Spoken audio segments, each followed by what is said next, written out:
Olá, muito boa noite. Começa agora mais um Tá na Web, edição especial de Natal, com o tema mais buscado pelos brasileiros no ano de 2022. Fim de ano tá aí, né, gente? Então é hora de saber quais foram os assuntos que marcaram o nosso ano. Vamos dar uma olhada aqui, ó. Nas buscas do ano, em primeiríssimo lugar, a gente tem eleições 2022, seguido de Copa do Mundo, Brasileirão, BBB e Lula. Já os acontecimentos que os brasileiros mais procuraram na informação sobre esses acontecimentos foram, de novo, eleições e Copa. Então, foram assuntos bem buscados, né? Novamente, eles se repetem aqui. Depois vem guerra entre Rússia e Ucrânia, chuva em Petrópolis e a morte da Rainha Elizabeth II. Tem vários outros resultados, né? Você pode acessar aí de casa o Google Trends e descobrir quais foram, por exemplo, os podcasts, as músicas mais pesquisadas, as receitas, os memes. Tem várias curiosidades por lá. Todo ano o Google faz esse compilado que a gente mostrou aqui. E como eu falei aí no início do programa, o tema mais buscado em 2022 pelos brasileiros foi eleições 2022. E por isso a gente dedica esse programa a esse assunto. Eu vou chamar aqui no telão para conversar comigo a Marina Moraes, que é advogada, especialista em direito eleitoral e é também mestre em ciência política, e o Nauê Bernardo de Azevedo, que é cientista político, né? Os dois são fera aí no tema e vão me ajudar a entender um pouquinho de todo esse cenário político que a gente viveu, de eleições, né, que a gente viveu agora em 2022. Então, Marina, bem-vinda, tudo bem? Boa noite. Obrigada, Mari, minha quase xará. O prazer é todo meu. Boa noite, obrigada. Nauê, bem-vindo também. Primeira vez participando aqui no Tá na Web, né? Seja muito bem-vindo.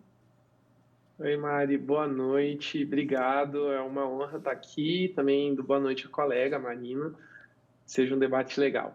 Bom, quero começar aqui falando sobre a particularidade, né, que a gente teve nessas eleições, consideradas eleições históricas, né? Então, eu queria que cada um falasse aí um pouquinho sobre a sua visão do que a gente vivenciou nesse 2022 e principalmente nos resultados, né? Primeiro e segundo turno, principalmente o segundo turno, muito disputado. Vou começar então com as mulheres. Marina, por favor, sua opinião aqui primeiro.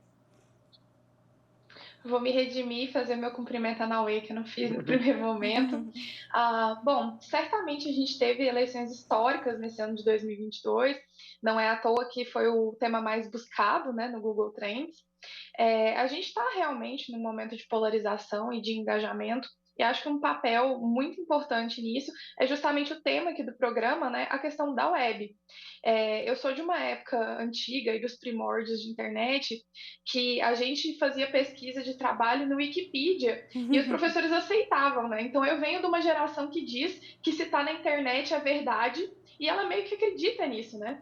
Então, esse papel da internet, essa democratização de acesso para o bem e para o mal das redes sociais, para que as pessoas criem bolhas onde elas se encaixam num grupo político, trocam ideias a respeito de uma coisa e acabam, né, vivendo aquilo tão repetidamente na bolha que se torna uma verdade, um objetivo de vida, certamente teve muito impacto nessas eleições, para essa polarização e para a gente ver um resultado acirrado como foi, né, e com ambos os lados, com nervos aflorados, enfim. Nauê, me conta um pouquinho desse histórico, né? A gente já teve uma disputa assim tão acirrada nesse histórico de eleições no Brasil? Olha, é tão acirrada, definitivamente não. Nesse nível, do jeito que a gente teve, não, porque a gente juntou vários fatores históricos que tem uma certa dose de raridade, mas ao mesmo tempo a gente tem que considerar a juventude do nosso atual regime democrático. Nós tivemos pela primeira vez um ex-presidente concorrendo à eleição com o atual presidente, e nós tivemos dentro desse cenário duas pessoas que movem multidões com um carisma muito incomum, até mesmo nos maiores líderes políticos que a gente teve na nossa história. Então, isso gera um fator de acirramento que traz consigo uma certa ineditude. Por isso que a gente teve nessa eleição, né, e vou também aqui fazer eco às palavras da Marina, um acirramento histórico, foram eleições realmente históricas. É verdade, comentadas inclusive até internacionalmente, né? Marina, agora o que também é comentário na mídia internacional é a urna eletrônica, né? As nossas urnas são extremamente seguras, passaram por diversos testes, foram alvo de muita matéria, de muita fake news esse ano. Então, eu queria que você explicasse um pouquinho como é que funciona o processo e como é feita a segurança da eleição. A gente viu repetidamente, né, várias vezes durante o período de outubro, que foi quando a gente teve o início das eleições, mas eu gostaria de relembrar e saber por que o Brasil é referência no uso das urnas eletrônicas. Bom, as urnas eletrônicas vieram como, né, uma resposta a um histórico de fraude. O Naue, que é cientista política, pode falar melhor que eu, né? Vamos lembrar aqui do voto coronelismo inchado. Então, a gente veio, né, de um histórico de eleições marcadas por muitas fraudes, e a urna eletrônica certamente foi um avanço, é comentado em todos os países. A urna tem várias etapas e camadas de segurança. Então, desde a proteção do firewall, da urna, de como os programas são tratados e criptografados, todas as questões de segurança que são facultadas à presença dos partidos políticos, da OAB, das universidades, do Ministério Público. Então, a gente tem várias cerimônias abertas às entidades fiscalizadoras que podem acompanhar tudo isso. No dia das eleições, o TSE, inclusive, recebe as pessoas no tribunal. Você pode adentrar na unidade técnica, onde as pessoas estão em tempo real cuidando da apuração. Então, certamente, é um sistema que tem etapas de segurança físicas, no sentido de guarda da urna, da cerimônia de lacração, e também digitais, né, acerca dos próprios programas, que a urna roda, do fato de que, se você muda o código, ele não é lido. Agora, eu também acho que nenhum tema pode ser tabu numa democracia.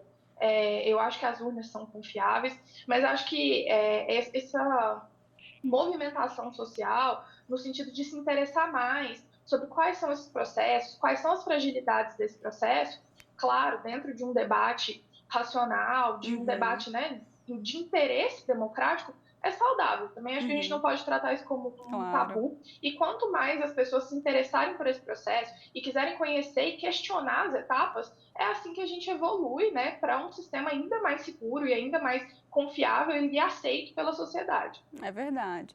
Naue, a Marina citou essa questão do histórico da urna. Explica para a gente um pouquinho, né, sobre essa questão mais histórica, da importância das urnas. E, inclusive, eu gostaria de comentar, falei anteriormente na pergunta, mas o Brasil chega a ser referência porque existem países desenvolvidos que ainda não têm um sistema eleitoral tão avançado quanto o do Brasil. Estou errada, Naue? Não, não está errado. Inclusive, o que a gente tem que lembrar, além do próprio histórico do voto de cabresto, que era muito comum, infelizmente, especialmente em regiões dominadas por determinados grupos políticos, e o voto impresso facilitava muito isso, mas muito mesmo, a gente já teve outros acontecimentos aqui no Brasil bastante pitorescos, que a urna eletrônica acaba dificultando bastante, ou, no caso, impossibilitando. A gente teve, em 1959, a eleição de uma rinoceronte, a Cacareco, para a Câmara Municipal de São Paulo, porque as pessoas em votos de protesto colocaram 100 mil votos no simpático animal, que é uma rinoceronte, e isso acaba tumultuando de uma forma bastante desnecessária o próprio processo eleitoral.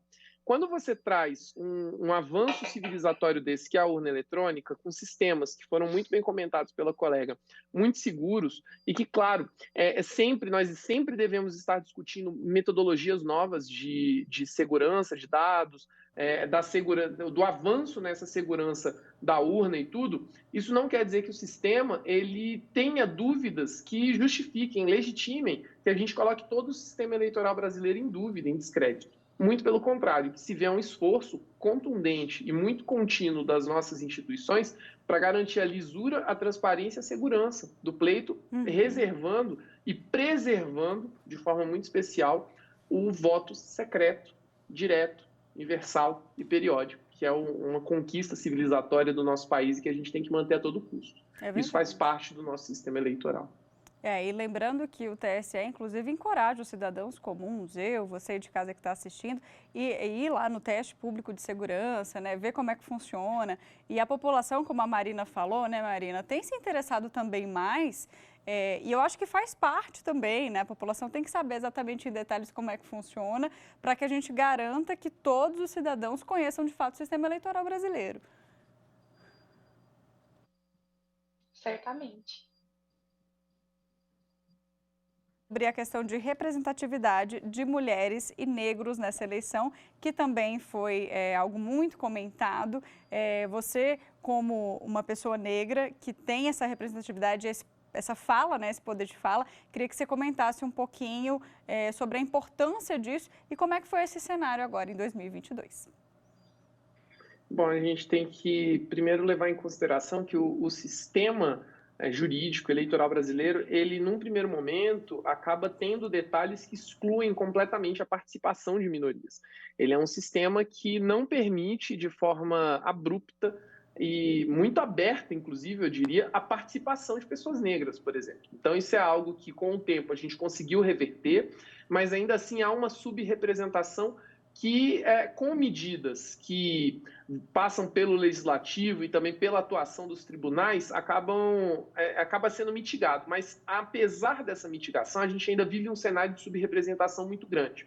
E é necessário que a gente coloque pessoas que compõem minorias nesses cargos, porque essas pessoas têm uma vivência que permite levar para o âmbito institucional de tomada de decisão medidas que possam efetivamente atacar esses problemas na raiz. Pois bem, a eleição desse ano, as eleições gerais, elas no papel, nos números, parecem ter representado um grande avanço em relação a candidaturas minoritárias. Só que a gente precisa olhar isso sempre com asterisco. Por quê? Porque a gente ainda passa por uma situação de autodeclaração em cotas, por exemplo, que faz com que algumas pessoas levem à confusão, de forma muito propositada, sobre a sua característica fenotípica. Então, a gente vai precisar olhar com mais cuidado como que se deu realmente essa representatividade a partir, por exemplo, da representação dos pardos, que, para termos estatísticos, se coloca como negros, e se não houve mudanças no meio do caminho da etnia que a pessoa declara, da raça que a pessoa declara, até para fins de justiça eleitoral, porque a gente já tem alguns casos que isso aconteceu, a pessoa se declarava como branca, vinha se declarando como branca e de repente se declara como parda. E ainda na representatividade, eu não consigo dizer de forma muito peremptória que a gente avançou na representatividade feminina. É claro que houve algum avanço, é claro que houve alguma melhora, mas ainda muito aquém daquilo que é necessário para representar o efetivo feminino na população brasileira, em toda a sua diversidade. Então, a gente tem alguns passos, a gente tem dado passos em relação a essa pauta de representatividade, mas ainda está aquém do necessário. E se a gente quiser dar o próximo passo, a gente precisa efetivamente olhar nos olhos do problema de exclusão e enfrentar esse problema. Isso passa por, primeiramente, assumir que o problema existe, é um problema histórico, que a gente não vai resolver em 5, 10 anos, a gente vai resolver com um esforço social coletivo, em muito tempo. É verdade, eu ia comentar isso, e não é do dia para a noite. Bom, Marina, fala pra gente um pouquinho agora, a gente está chegando aqui ao fim da nossa entrevista, vamos falar sobre os avanços, né? O que a gente ainda precisa, na sua opinião? Como é que o sistema eleitoral brasileiro ainda pode avançar mais para a gente ter, em 2026, as eleições gerais ainda de uma forma, né, melhor? Bom, eu acho que a gente avançou em alguns pontos nessa questão de representatividade, por exemplo. A gente tem a garantia de recursos do Fundo Especial de Financiamento e do tempo de televisão proporcionalmente às candidaturas de mulheres e de pessoas negras, o que foi uma coisa muito benéfica e que já valeu nas eleições de 2022 e contribuíram para o tímido avanço que a gente teve. Acho que a gente precisa evoluir muito na questão do digital. Eu acho que a grande deficiência da nossa legislação hoje é uma definição clara de fake news. A própria doutrina especializada já tem deixado um pouco de lado essa nomenclatura de fake news para diferenciar o que é má informação, que é desinformação. Então, assim, a gente precisa deixar esses fenômenos claros na lei, porque, afinal de contas, a gente tem o judiciário eleitoral, ele é cíclico, né? A gente tem juízes que ficam em biênios, que vêm de realidades muito distintas, alguns são juízes de carreira, são juízes federais, outros são oriundos da advocacia. Então, essa falta de conceituação é muito complicada. A questão da conservação da prova, a gente precisa evoluir a legislação para lidar com essas situações em que uma coisa é postada e depois é apagada. Então, assim, eu acho que todas essas questões, principalmente do digital, tendo sido tão influente nas eleições desse ano, o TSE já tem dado muitas respostas, tem mesmo feito muitos cursos, ouvido muitos especialistas, mas acho que uma grande evolução para a gente, para os próximos anos, é a gente conseguir entender esse fenômeno do digital e trazê-lo para o mundo jurídico, até por uma questão de segurança jurídica, para que a gente não tenha decisões tão conflitantes nos tribunais, enfim, até a gente conseguir conter esse fenômeno da desinformação. Naue, na sua opinião, você é time Marina também? Acha que esse é o caminho? É o que a gente mais precisa avançar aí para as próximas eleições gerais?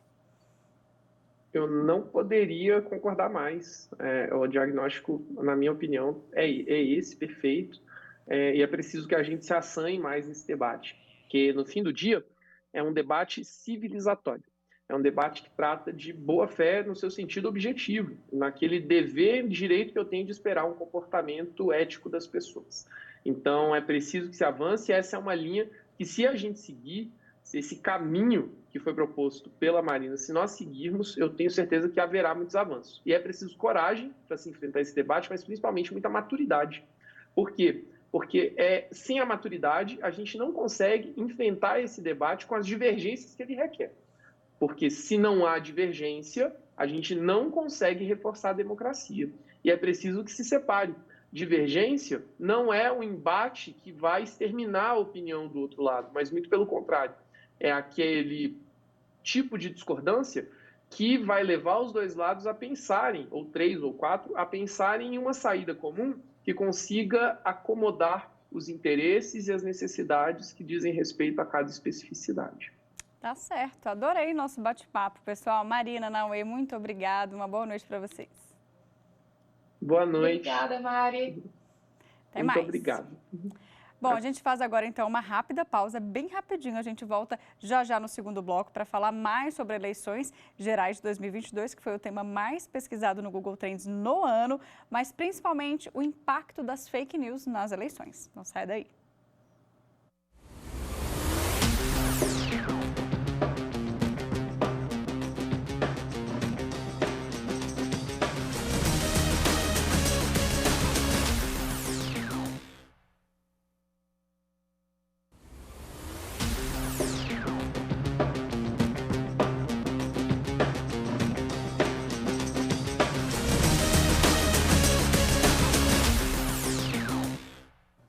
Já estamos de volta e agora no segundo bloco a gente vai abordar o impacto das fake news no período eleitoral.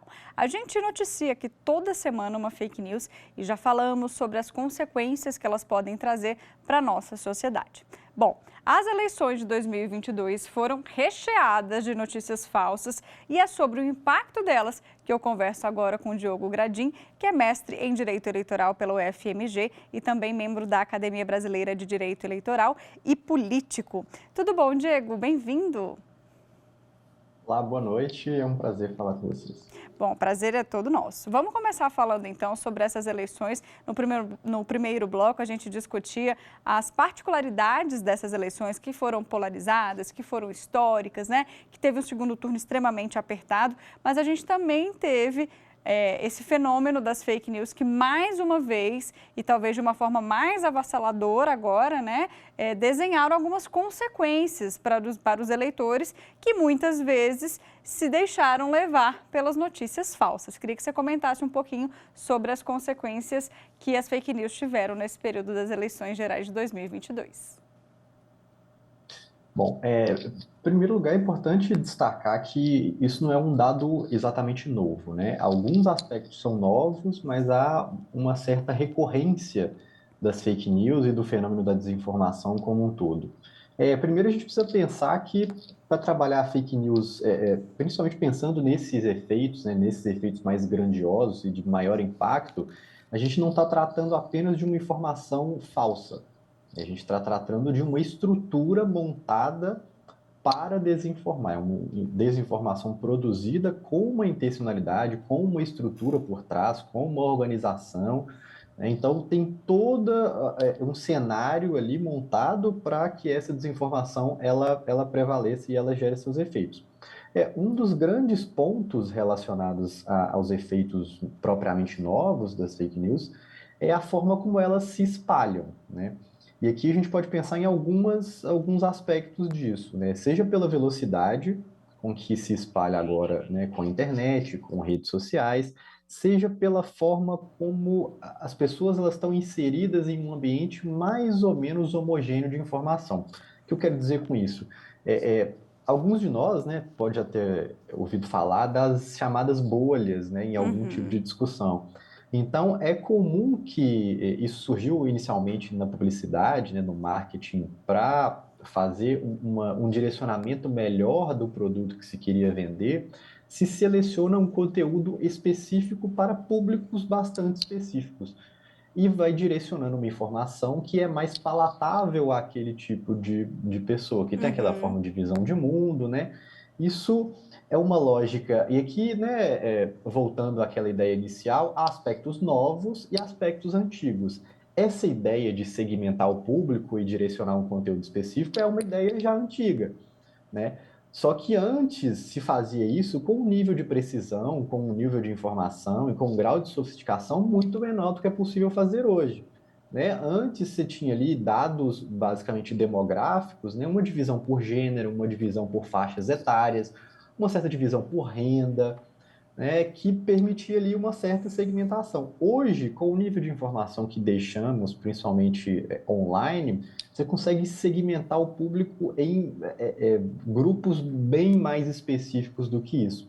Isso faz com que, inclusive, a desinformação ela tenha um efeito muito maior. Então, pensando aqui em duas das questões, né, acho que a velocidade da informação e a possibilidade de se produzir uma informação que seja mais convincente, ainda que factual e obviamente falsa, são dois dos aspectos que me parecem que impulsionam e tornam mais graves e mais decisivos os efeitos das fake news atualmente. Entendi, legal essa explicação. Mas eu quero destacar aqui também o papel do Tribunal Superior Eleitoral, que vem já há alguns anos com programas de combate à desinformação bem específicos, né, e que são intensificados na época das eleições, que inclusive eu tenho um dado aqui que eles ganharam um prêmio internacional do Instituto pela Rede Mundial da Justiça Eleitoral. Então, para a gente ver que realmente a Justiça Eleitoral fez essa parte, né, de pelo menos buscar de todas as formas possíveis esse combate, com convênio com todas as redes sociais, WhatsApp, né, Twitter. A gente viu esse movimento, né, de uma preparação, literalmente preparação, para as eleições, para que esse dano fosse minimizado de alguma forma. Sim, né, primeiro a gente tem que destacar o quão, né, a partir disso que já foi falado, né, desse cenário novo, desses efeitos graves e desse potencial da desinformação, que a Justiça Eleitoral ela trabalha num cenário absolutamente difícil de atuar, né?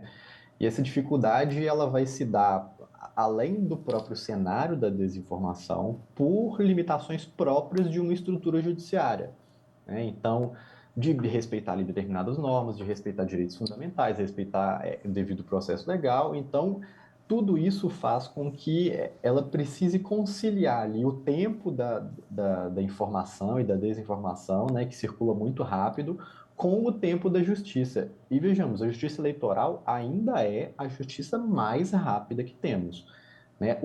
Porque o próprio tempo do processo eleitoral já é mais rápido. Então, ela já é uma justiça adaptada para ser bastante célere. Mas, mesmo assim, ainda é um cenário de bastante dificuldade. Mas, ainda assim, desde 2018 já, a Justiça Eleitoral vem se preparando para lidar com essa questão. Foi montado um núcleo de combate à desinformação. Por muitas vezes, a Justiça Eleitoral foi vítima da desinformação também, em grande medida. né? Então, além de ter que lidar com uma desinformação produzida e direcionada, né, entre os competidores eleitorais, entre os candidatos e partidos, teve que lidar com desinformação contra ela A própria própria durante instituição, todo esse exato. período. Sim, exatamente. Então, uma dificuldade dupla aí, né? Mas mesmo assim, é isso, essa atuação de se preparar, de entrar em contato com todas as redes sociais, pensar formas mais ágeis de, por exemplo, fazer cumprir as decisões judiciais, né? Isso sempre foi um dado sensível, né? Porque muitas vezes você conseguia obter ali uma resposta da Justiça Eleitoral, bom, identifiquei esse conteúdo é falso, esse conteúdo deve ser retirado, mas até se conseguir efetivar isso junto às plataformas, isso já tinha circulado de uma tal forma que o prejuízo já estava gerado, né? O prejuízo já estava gerado, perdão. Então, essa dificuldade, principalmente, ela foi uma dos principais objetos de atenção da Justiça Eleitoral, assim, e avançou muito nesse ponto, né, de conseguir, em contato com as plataformas, no período prévio às eleições, já de agilizar principalmente essa forma de cumprimento, assim, das decisões que já estariam tomadas. Então, assim, os esforços foram grandes, assim, houve uma preparação aí ao longo de todo esse tempo, né? O grande público começa a prestar atenção nas eleições muito próximo já, né? Mas é importante ressaltar que a Justiça Eleitoral, desde muito antes, já foi se preparando, né? Seja para fake news, seja em outros aspectos, né? Como, por exemplo, algo que foi, né, bastante recorrente, a segurança do processo de votação, né? Então, assim, são coisas que a Justiça Eleitoral já faz habitualmente, que é preparar as eleições muito tempo antes. Então, nesse ano houve também uma atenção especial a essa questão das fake news. Diogo, eu queria só te interromper aqui, porque ainda nesse assunto, né, eu queria que a gente fosse para a última pergunta, para eu saber, na sua opinião como especialista, qual que é o cenário que você enxerga, né, nessa atualidade que a gente está hoje aqui, das eleições de 2026 em relação às fake news. A gente teve muita campanha, a mídia como um todo ensinou como você verifica uma notícia, as agências checadoras vieram em peso, né? Hoje em dia não é só mais uma agência que checa, são vários veículos. Como é que você está enxergando esse cenário, então, para 2026? Bom, um primeiro ponto que eu acho importante em relação à desinformação e às fake news, que é o problema, ele é bem maior do que se convencer da informação. O que eu quero dizer com isso? O problema das fake news e a solução do problema, ela é mais difícil do que apenas mostrar que a informação é falsa.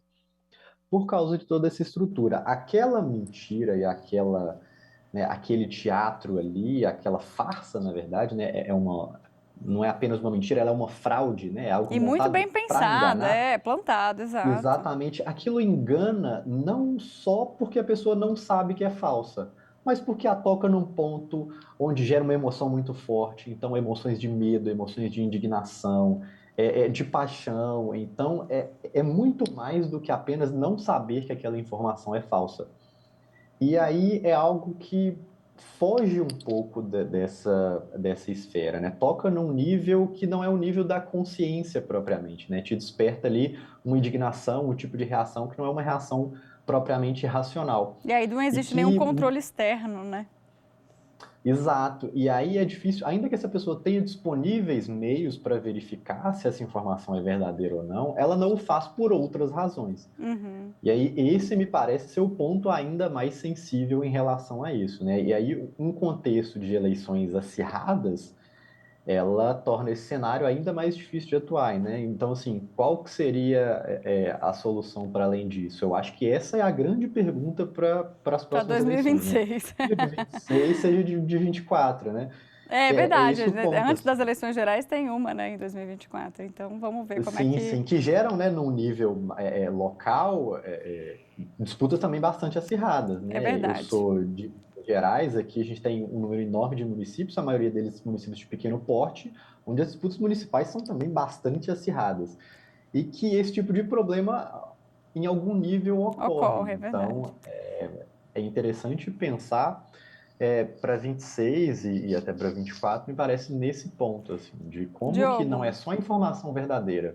Eu adorei suas reflexões aqui, aprendi bastante com o nosso bate-papo, mas meu tempo chegou ao fim, então vou ter que encerrar, mas eu agradeço muito sua participação, viu? Boa noite. Boa noite, eu que agradeço. Bom, é isso, gente. Ficamos por aqui. Não deixe de seguir a TV Justiça nas redes sociais. A gente está no Instagram, no Twitter, no YouTube, no Spotify. Muito obrigada pela companhia. E como eu só encontro você na próxima quarta, eu deixo aqui o meu desejo de um Feliz Natal, viu? Até mais. Tchau, tchau.